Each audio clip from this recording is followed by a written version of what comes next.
quanto de gente da esquerda que está enriquecendo com essa grana no Brasil, meu Deus do céu. Vocês acham que isso é orgânico?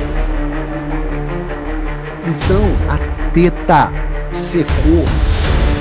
E eu falei isso quando o Trump assumiu. Toda a fonte de financiamento do complexo industrial da censura no Brasil acabou.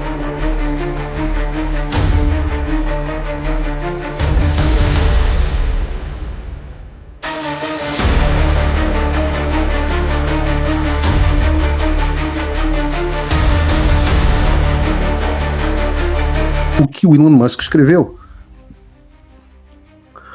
A USAID é uma organização criminosa. É hora dela morrer. E ele disse isso no contexto de um episódio ocorrido no dia 2 de fevereiro, em que 2 agentes da USAID se recusaram a permitir o ascenso de funcionários do Departamento de Eficiência Governamental, chefiado pelo Musk, aos sistemas do USAID. Vejam, se há uma definição de estado profundo de Deep State, essa é a definição. São aqueles funcionários que não são eleitos, são os burocratas não eleitos que estão incrustados dentro da administração e que a gente termina, ganha a eleição, mas não toma o poder porque eles controlam o poder. Então Elon Musk, chefiando o Departamento de Eficiência Governamental, não consegue acesso porque os funcionários da USAID não deixam. Ou seja, o representante do poder eleito é impedido de agir pelos burocratas. E no Brasil, que é o país dos concursos, é o país da ideia de que funcionário concursado não se mexe, é o país da ideia de que o comissionado é ruim, o concursado é que é o bom. Tem gente que acha até que tinha que ter concurso para ministro do STF. Eu falo, meu Deus do céu, quanta estupidez. Os burocratas não eleitos é que dominam o poder. Só que o Trump está travando uma guerra contra esse Deep State. E depois disso, com a autorização do Trump, o Musk anunciou o fechamento da sede do USAID para todos os funcionários. E disse que passamos o fim de semana alimentando a USAID no triturador de madeira. Eu poderia ter ido a algumas festas ótimas. E eu fiz isso. E fiz isso em vez daquilo. Né? Ou seja, eu fiquei um tempo, em vez de ir para a festa, eu fiquei aqui minuciando essa agência que financiou a censura no Brasil. Essa é a vingança do Elon Musk contra o Alexandre. Não adiantava brigar e manter o X fora do Brasil e arregaçar o algoritmo do X durante a era Biden. Agora ele foi onde dói. Mas o que será, Paulo, que esses caras, esses funcionários públicos, tinham medo que fosse encontrado? Para que a gente consiga entender a resposta para essa pergunta mais claramente, eu vou compartilhar algo que eu aprendi dentro do Congresso americano. Vejam, os Estados Unidos sempre utilizaram a USAID. Aí tá aqui, ó, que maravilha, João Gabriel, botou no meu roteiro, a Agência dos Estados Unidos para Desenvolvimento Internacional, né? United States, UID, que a Agency for International Development, faz sentido. A USAID sempre foi usada como ferramenta de exportação da democracia. E o que significa isso? Significa que o seu país vai receber uma ajuda financeira em vários setores da sociedade, desde que o seu governo implemente o que são os valores tradicionais americanos. Então, livre mercado, liberdade de expressão, imprensa livre e eleições democráticas. Os Estados Unidos sempre foram exportadores desse tipo de coisa. Que é o nosso dinheiro, você precisa ter um mercado funcionando minimamente, imprensa funcionando, liberdade de expressão e eleições com transparência, participação da oposição e etc, etc. A partir de 2018, esse negócio começou a ser transformado. Em 2018, ainda estávamos no governo Trump. E começou a ser transformado como uma resposta dessa burocracia não eleita, esse blob, como chama o Mike Pence, que é essa gosma, porque não tem uma marca, né? Bruno, coloca minha foto com o Mike Pence aí. Olha aí. Esse é o Mike Pence. Obviamente, essas coisas no que estão acontecendo não são acidentais, queridos. O Mike Pence chama-se de blob.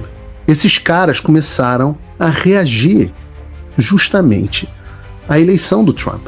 Nós precisamos nos livrar do Trump. Um funcionário do FBI disse uma vez: olha, os nossos escândalos vão ser a nossa pólice de seguro caso esse maluco ganhe. Então eles bolaram uma estratégia, depois que a tentativa de impeachment fracassou, em 2018, eles começaram a parir um negócio diferente. Talvez a modificação fosse acontecer nos Estados Unidos, mas ele precisasse acontecer internacionalmente. Esse movimento nacional populista era, afinal, um movimento internacional. No Brasil você tinha o Bolsonaro, você tinha na Europa todo o movimento do Brexit e tantos outros, na Itália. Então, o USAID passou a ser, em vez de uma ferramenta, uma organização de proteção e fomento às empresas, às ferramentas da democracia, o requisito para você receber dinheiro da USAID passou a ser aderir a chamados programas de combate à desinformação. Os programas de censura, como os fact-checkings, como os programas de proteção da integridade eleitoral, os programas do TSE. Entendam, o sistema subornou a burocracia brasileira, ou pelo menos abasteceu a burocracia brasileira com milhões e milhões de dólares. Não só isso. Paralelamente, você também tinha que aderir a pautas woke, de lacração, de transgenderismo, de aborto, de direitos LGBTQXYZ, a pauta ambiental e por aí vai. Ou seja, a esquerda perdeu as eleições, mas eles estavam no poder. Eles dominavam a burocracia. E é por isso que você começou a ver um crescimento tão grande no Brasil das pautas de lacração, coisas que não faziam nenhum sentido. Avenida Paulista com vidas negras importa. Vai buscar quem financiou isso. Tem dinheiro americano. Todas essas pautas trans, dinheiro americano. Pautas pró-aborto, dinheiro americano. Só que acabou a festa. O secretário de Estado, Marco Rubio, tomou a mesma posição que o Elon Musk e denunciou a USAID como sendo uma organização que trabalha ativamente contra os interesses americanos. Bota o vídeo no fronte militar aí, por favor, Bruno. USAID. The head of Doge, Elon Musk, called USAID a criminal organization and added that it is time for it to die. Do you agree with that? They have basically evolved into an agency that believes that they're not even a U.S. government agency, that they are a global charity, that they take taxpayer money and they spend it as a global charity, irrespective of whether it is in the national interest or not in the national interest. One of the most common complaints you will get if you go to embassies around the world from State Department officials, ambassadors and the like is USAID is not only not cooperative, they undermine the work that we're doing in that country. They are supporting programs that upset the host government for whom we're trying to work with on a broader scale and so forth. So they're completely unresponsive. They just consider that they work for the U.S. They just think they're a global entity and that they're... Vejam que loucura. Olha o Deep State, eles pensam que eles não trabalham para o governo dos Estados Unidos. Eles pensam que não respondem a ninguém. Eles pensam que trabalham para si próprios, para uma entidade global. Olha o que está dizendo. Ah, mas não existe globalismo, Paulo. Burro! Burro! Master is the globe, not the United States. And that's not what the statute says, and that's not sustainable. Can it be reformed or does it need to die? Well, that was the goal, was to reform it. But now we have rank insubordination. Now we have basic insubordinação. Where their basic attitude is, we don't work for anyone, we work for ourselves. No agency of... Nós não trabalhamos para ninguém. Que loucura isso, meu Deus. The government can tell us what to do. São 40 bilhões de dólares por ano, gente. 40 bilhões de dólares. São 250 bilhões de reais. So the president made me the acting administrator. I've delegated that power to someone who's there full time, and we're going to go through the same process at USAID as we're going through now at the State Department. I think there are some. This is not about getting rid of foreign aid. There are things that we do through USAID that we should continue to do that makes sense, and we'll have to decide: is that better through the State Department, or is that better through something, a reformed USAID? That's the process we're working through. There are things that are happening at USAID that we should not be involved in funding, or that we have a lot of questions about. But they're completely uncooperative. So we had no choice but to take dramatic steps to bring this under control. Ou seja, o que o Elon Musk, o Marco Rubio e o Mike Pence estão dizendo, e eu também já disse para vocês há muito tempo, é que a esquerda instrumentalizou a USAID e a transformou numa ferramenta de promoção não dos valores americanos, mas sim da esquerda americana. Eu estava numa discussão com o meu querido, não sei se devo falar o nome dele, acho que ele não tá nem aí, o Rica Perrone, onde ele deu uma entrevista recentemente, ele falou assim, o Rica tá cagando, bom dele é que nem eu nesse sentido. Tava numa discussão franca, ele falou assim, não existe esquerda nos Estados Unidos. Eu falo, caraca, brother, que isso? Não é que não existe esquerda nos Estados Unidos, é que a esquerda do Brasil se alimenta da esquerda dos Estados Unidos. É a esquerda dos Estados Unidos que bancou, inclusive, a censura contra você, Rica. Eu te falei isso, você tomou um susto. Eu falei, olha aqui, o Sleeping Giant sendo ajudado com o dinheiro da embaixada americana, os caras que te cancelaram. Olha aqui o Felipe Neto. E é um caminhão de dinheiro junto com o USAID, entram como parceiros deles. Nesse encontro aí que eu tive com o Mike Pence, bota a foto aí de novo, Bruno. Eu digo para você, foram 3, 4 horas de discussão. 3, 4 horas de discussão, cadê? Onde eu perguntava para eles, porque eu acho que é o único cara que conhece mais sobre esse assunto que eu. Então, assim, para mim era mas como é que isso aqui acontecia? Ele me explicava, porra, foi assim, ó, foi assado, foi esse programa, o programa tinha esse nome, o dinheiro vinha daqui, depois ia para ali, depois ia para não sei aonde. Tem tudo. Sabe-se para onde foi cada centavo. Uma das coisas que eu perguntei ao Mike Pence foi: de onde vem esse dinheiro via USAID, National Endowment for Democracy, mas e as ONGs? E o George Soros, Open Society Foundation, Ford Foundation? E o dinheiro? Paulo, esses caras são parceiros do Departamento de Estado, eles entram juntos. Quando normalmente o dinheiro seca de um lado, seca de outro. E eles usaram essa abordagem de Whole of Society para financiar um verdadeiro complexo industrial da censura. Você tem financiamento das agências secais de fato, dos veículos de mídia, do tal do consórcio, de professores universitários, dos centros de estudos de desinformação da USP ou do Cacete A4, convênios com organizações, o Atlantic Council, 7 ex-diretores da CIA no board, no conselho, uma organização de fachada da CIA. Só que veio uma pedra no caminho, o Trump cortou o dinheiro dessa brincadeira toda. E para ficar mais claro o que eu estou dizendo, deixa eu usar um vídeo, porque eu não posso perder a oportunidade, sempre que eu puder eu vou usar o vídeo desse colírio para olhos doloridos, que é a Caroline Leavitt, que é a porta-voz da Casa Branca. E ela cita só alguns gastos da USAID que o Trump encarregou o Elon Musk de passar a tesoura em tudo. Bota aí o vídeo, Bruno. ID over the past several years, these are some of the insane priorities that organization has been spending money on. $1.5 million to advance DEI in Serbia's workplaces. Dinheiro para promover diversidade, equidade e inclusão nos locais de trabalho na Sérvia. Dinheiro meu dinheiro. $70,000 for a production of a DEI musical in Ireland. Musical de diversidade, equidade e inclusão. Você não sabe o que é diversidade, equidade e inclusão?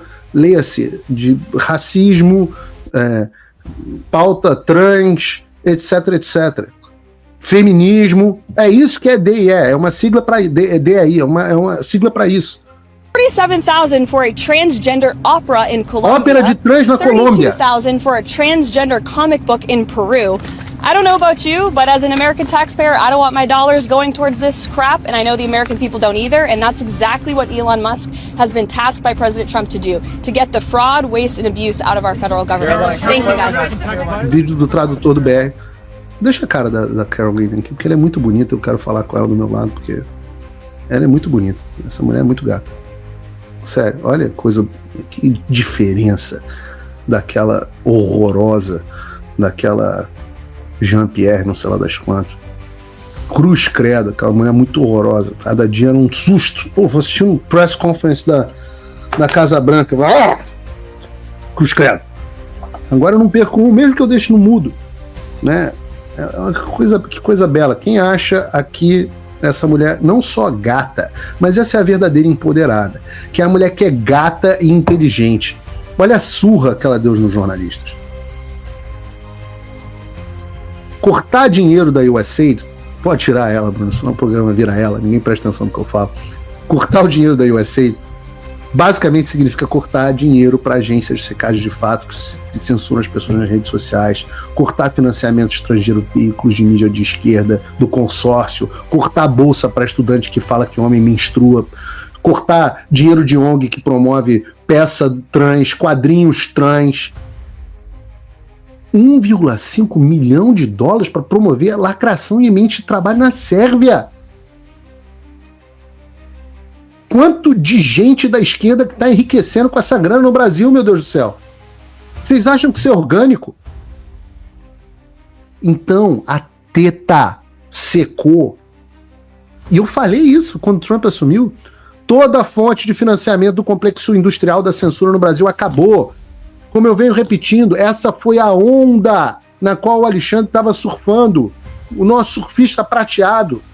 Tá aí, explícito. E não é só o Mike Benz que está explicando o tamanho dessa onda do Alexandre, mas a gente está vendo também que os recursos foram cortados. E sem isso, o regime brasileiro fica insustentável. Restam para eles, então, duas alternativas. Ou eles consolidam o poder rapidamente através de um aumento na repressão. E é por isso que vocês vão ver a tentativa de resposta com a denúncia contra o Bolsonaro e provavelmente contra mim também nos próximos dias. Ou eles vão ter que fazer um distanciamento. E eu quero dizer para vocês, há uma divisão que já chegou ao Supremo Tribunal Federal. Quem está dizendo? O Paulo Figueiredo? Não. A Ana Flor, da Globo News. Vejam.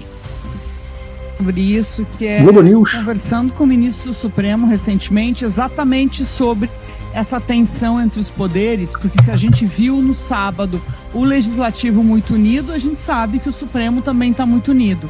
E conversando com esses ministros, perguntando se a ideia, sabendo da dificuldade hoje do próprio Supremo, sabendo que 2026 é uma eleição da qual pode resultar um Senado muito mais conservador, um Senado que pode inclusive querer tocar impeachment de ministro Supremo, se a Será? posição majoritária na corte seria apertar o acelerador ou frear e negociar. E há Veja, não só mais o Paulo Figueiredo que está falando isso. Né? Aquele que dizia que havia uma tensão, ela chegou à Globo News. A mesma Globo News em que a vaquinha está tendo um piti com a estratégia de comunicação do boné azul do Lula, que eu já falei, para alguém criar uma store dizendo cadê a picanha, a cervejinha, e fazer esse boné azul, vai ser o MAGA, o boné vermelho brasileiro vai ser o boné azul, deveria ser o nosso símbolo, a gente deveria tomar o símbolo deles. A mesma vaquinha que está surtando chegou à Globo News.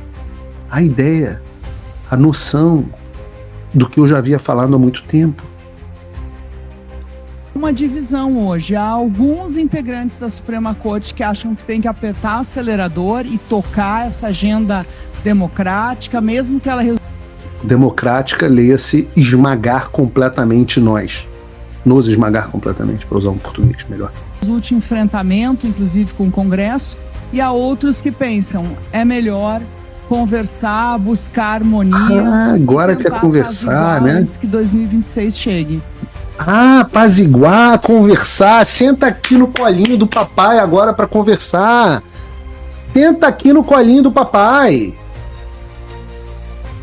Porque a nossa luta agora não é para conversar com o Supremo.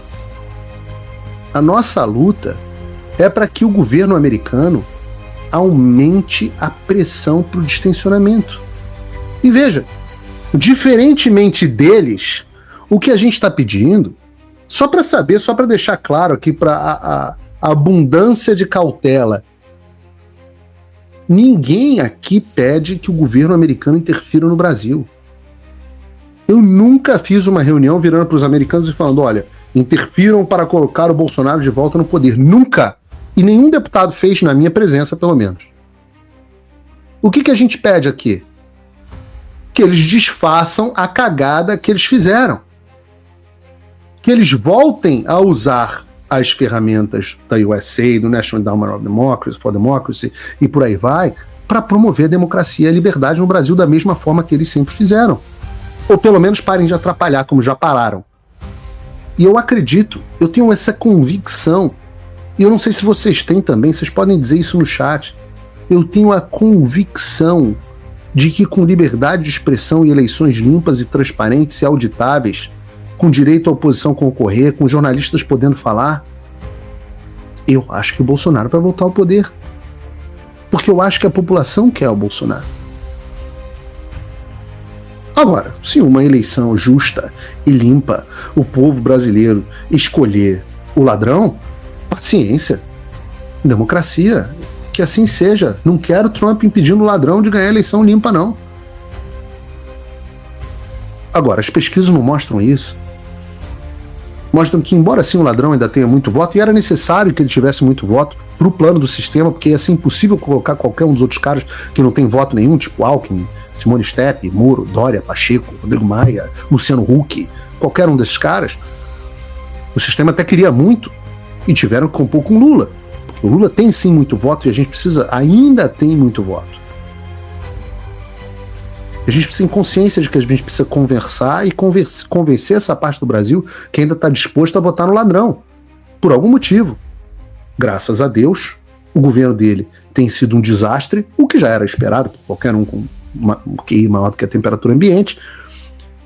E essa parcela da sociedade está diminuindo com certa velocidade. E no final das contas, talvez tenha sido um período de aprendizado, de desconstrução dessa figura mitológica do Lula, do milagre econômico, que foi retirado também artificialmente pela Lava Jato. Deus sabe o que faz. Deus sabe o que faz. E o que a gente tem que fazer? Aumentar a pressão. A gente tem que continuar o trabalho. E como é que se faz isso? Eu vou dizer para vocês a estratégia esquerda, eu estou aqui explicando para vocês o que eu vou fazer. Eu vou sentar para conversar com todos os agentes importantes dos Estados Unidos e não há nada que vocês possam fazer. Pelo contrário, quando vocês me denunciarem, eu me fortaleço nas minhas conversas aqui. Quando eu digo que sou um jornalista indiciado pelo crime de reportagem, todo mundo abre o olho e presta atenção em mim. Então, quando vocês me denunciarem, eu vou ficar mais forte. Eu já falei, eu fiz um quadro, um dia eu vou mostrar aqui para vocês. Eu fiz um quadro com a minha denúncia, com o meu indiciamento. E vou fazer com a denúncia. Não há nada que vocês possam fazer para me parar. Nem macumba. Eu vou à igreja todo domingo, oro todos os dias, leio a Bíblia todos os dias, tomo macumba, bate e volta. Nem macumba contra mim funciona. Eu vou... O que eu tô fazendo semana que vem? Segunda-feira, embarco de novo para Washington. Eu fico terça, quarta e quinta lá, vocês assistiram Paulo Figueiredo Show direto de Washington, e na sexta, volto para Flórida, passo o final de semana com a minha família, e na semana seguinte, embarco de novo para Washington. E mesmo aqui na Flórida, aliás, o Mike Pence está aqui na Flórida, mesmo aqui eu continuo.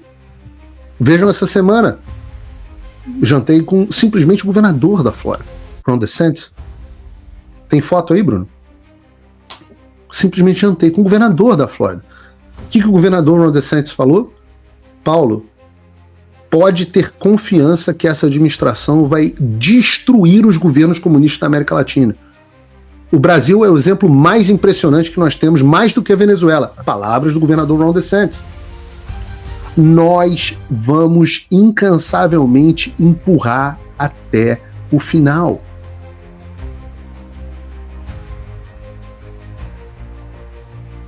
Eu mandei, eu não sei por que não está aí, deveria estar no final da pauta sobre o USAID, a pedido de abertura de CPI que o Gustavo Gaia fez sobre esse assunto.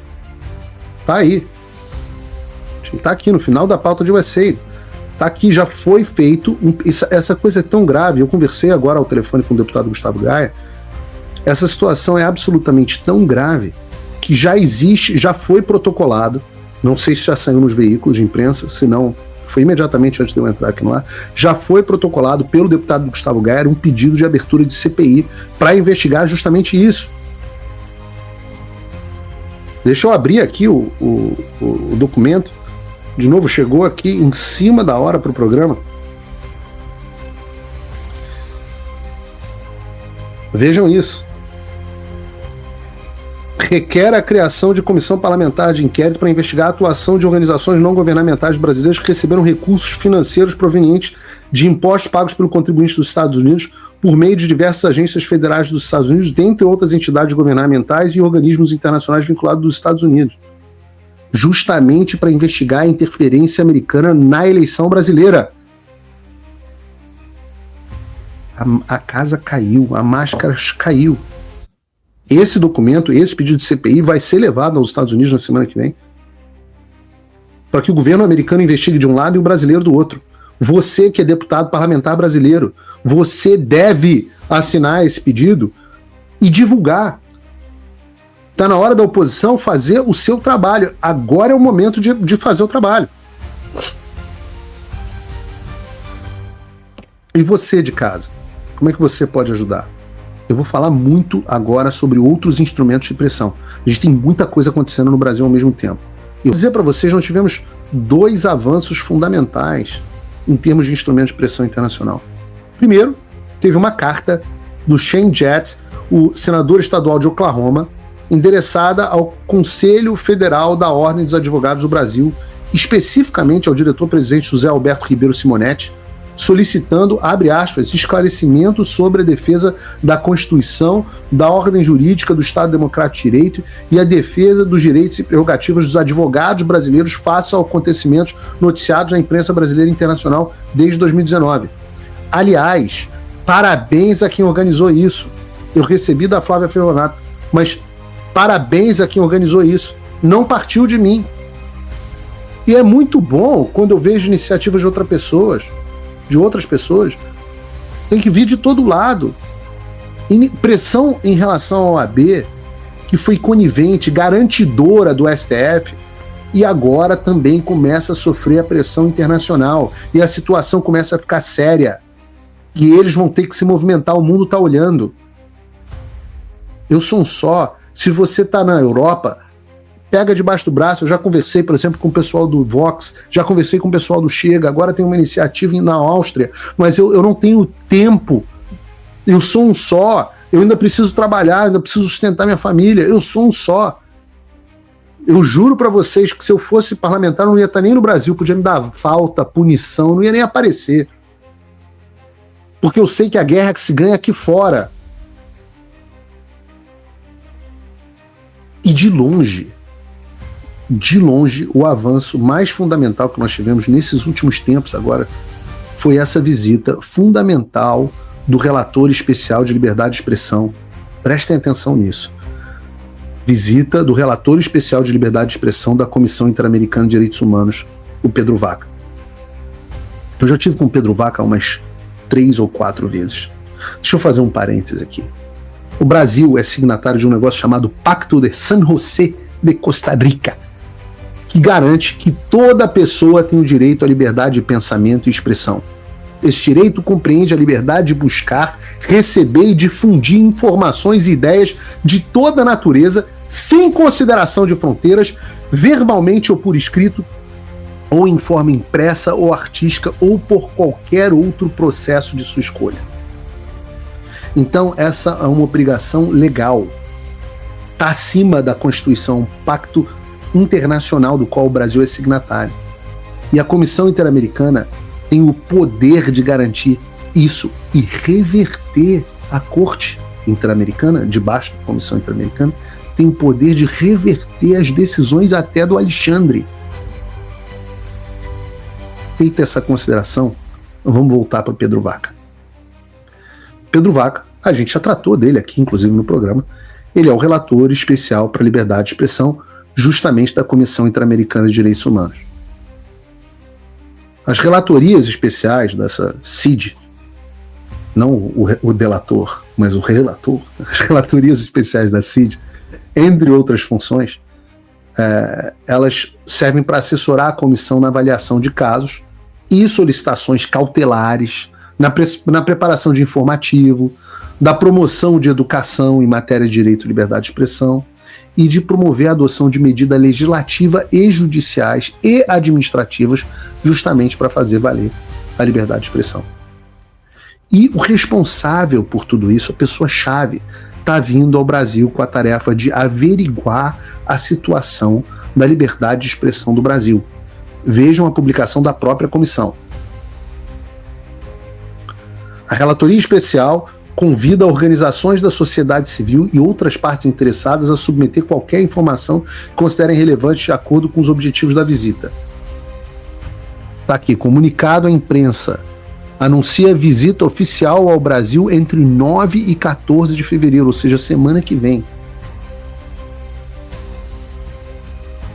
E vocês aí, vocês acham que vale a pena eu participar? Claro que eu vou participar. Eu e outros jornalistas censurados, estava falando hoje com o Constantino e com o Alan, nós seremos ouvidos. Eu já tive na Comissão Interamericana mais de 10 vezes, mas preciso ser ouvido neste relatório formalmente. Porque vão ser produzidas um relatório depois da visita. E aí, ou esse relatório funciona como tem funcionado nos últimos anos, de maneira a permitir que o Alexandre continue fazendo o que ele está fazendo, ou ele é um atalho para a restauração da liberdade no Brasil. Entendam, essa não é uma visita normal. Ela não está acontecendo de forma corriqueira, tampouco é acidental. Tem pelo menos quase 2 anos desde a primeira visita que eu fiz ao OEA, lá com, volto a dizer, porque eu sou justo com quem me ajudou. Não é porque está no chão agora que eu vou chutar, não. Com a famigerada Carla Zambelli, que muito por conta dessas ações está sofrendo o que está sofrendo, essa cassação do mandato dela no TRE. Ela, em novembro de 2022, estava lá comigo. E desde então, eu tenho buscado, e outros deputados que entraram nessa, têm buscado fazer um trabalho pesado de ir à Comissão Interamericana de Direitos Humanos para pressionar eles a olharem o Brasil. Não só deputados, por exemplo, o Coronel Gerson Gomes, um grande abraço, sempre nos ajuda muito, sempre vai lá. Uma pressão muito forte de vários parlamentares, deputado Marcel Van Hatten, parceiro. Tem que brigar com o Marcel Van Hatten, não, gente. E nem o Marcel Van Hatten brigar com ninguém. Marcel Van Hatten é um gigante. Um gigante. Teria sido, sim, um presidente da Câmara muito melhor que o Hugo Mota se a gente tivesse os votos. Mas não tínhamos, era impossível. Mas fez bem, não está debaixo do Bolsonaro, não tem por que brigar. Senador Eduardo Girão, outro grande gigante, importante nesse processo, deputada Bia Kicis, o próprio deputado Eduardo Bolsonaro, que esteve lá várias vezes. Tanta gente aqui, eu acho que posso até cometendo uma injustiça de não citar. Muitas pessoas brigaram muito para que isso acontecesse. Valorizem os seus parlamentares. Claro que essa visita não é acidente. A coisa mais forte que nós tivemos foram 2 cartas do Chris Smith, que estão aí na tela, que é o chairman do Subcomitê de Organizações Internacionais, o presidente do Subcomitê de Organizações Internacionais, e, portanto, a entidade do Congresso americano que supervisiona a CID, explicando que estava havendo omissão por parte deles e ameaçando retirar recursos dos caras. Tá aí, foi feita a ameaça. A gente apertou os botões exatamente onde tem que apertar. Claro que você tem que entender como funciona o governo americano, claro que você tem que entender, você saber aonde que você vai apertar que dói. O bom é que de vez em quando a gente aperta e eles gritam. Aí a gente fala, aqui dói. Então é aqui que a gente vai bater. E eu vou dizer para vocês, o que aconteceu? O Trump cumpriu a promessa do Chris Smith. Não só o Trump retirou os recursos da USAID, que financiava a ditadura do Xandão, o complexo industrial da censura do Xandão, como o Trump tirou todos os recursos da OEA e da Comissão Interamericana de Direitos Humanos. Lembra a ameaça que o Chris Smith fez lá atrás? Aí, com eles desesperados agora, mandando esse relatório. É por isso que essa visita está acontecendo. Por isso, olha, parece que foram várias pessoas demitidas. Os caras estão debaixo de muita pressão. A gente está fazendo uma reunião com eles só dos jornalistas expatriados, os cancelados. Eu, Rodrigo Constantino, Alan, eu, Monark. Tem que falar, tem que ligar pro Monark, coitado. Sérgio Tavares, a Vicky, a jornalista alemã, os que foram ameaçados no aeroporto. A conta chegou. O meu caso é bastante simbólico, porque... a foto minha com o Chris Smith. Obrigado, Bruno. Boa. Tô bonito nessa foto. Pode tirar, Bruno. O meu caso é simbólico porque eu sou um jornalista indiciado por golpe de Estado, justamente por ter reportado com precisão, e vocês sabem disso, os bastidores do alto comando do Exército, o que é muito sério, porque traz um inquérito do golpe fajuto, essa denúncia fajuta, traz o Paulo Gonet para a discussão da liberdade de expressão. Paulo Gonet, vai me denunciar? Me denuncia. Eu preciso botar esse inquérito fajuto do golpe dentro da liberdade de expressão, da discussão de liberdade de expressão. E o caminho sou eu, justamente o jornalista. Vocês não achavam que comprar briga comigo ia custar tão caro. Sabe o que a gente precisa agora? União. De verdade. Passou a eleição da Câmara e do Senado para a presidência. Desculpa, eu concordo até com o pessoal da revista Timeline falou. Era menos importante do que vocês achavam que era. Muita briga à toa. A gente precisa agora que todos vocês pautem esse assunto. Todos vocês, deputados, senadores, influenciadores, a gente precisa de pressão da sociedade em cima da Comissão Interamericana. Nicolas, paute esse assunto. Gustavo Gaia, paute esse assunto. Bia Kicis, Carla Zambelli, todos vocês, grandes influenciadores, Eduardo, senadores, deputados, pautem este assunto. Você que tem rede social grande, e você pequeno influenciador, você pequena pessoa nas redes sociais, você teve a sua conta cancelada, você sentiu a sua liberdade de expressão ameaçada, você teve o seu perfil bloqueado nas redes, por que quer que seja, mandem um e-mail, lotem a caixa dos caras dizendo o que aconteceu com você, relate o seu caso. Olha, eu sou dona Jacira da Silva Almeida, no dia tal, recebi uma mensagem da Meta dizendo que a minha conta estava sendo bloqueada e não recebi mais informações. Coloca. Óbvio, não mandem bobagens e nem utilidade, não é para xingar ninguém, não é para nada disso. Mas se você teve o seu perfil bloqueado nas redes sociais, se você sofreu qualquer abuso ao seu direito de liberdade de expressão, por favor, não deixe de mandar, perde um segundo. Se puder, anexa o e-mail. A gente precisa mostrar que era um problema generalizado.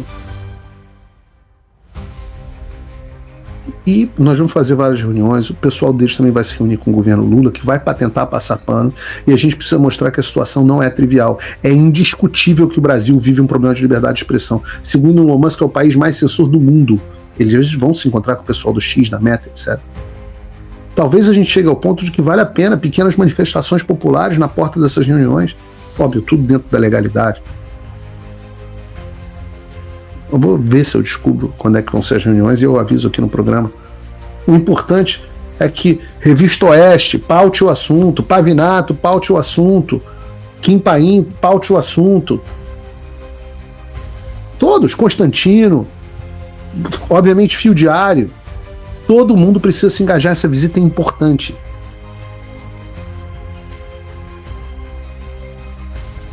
Bom, 1h09 de programa.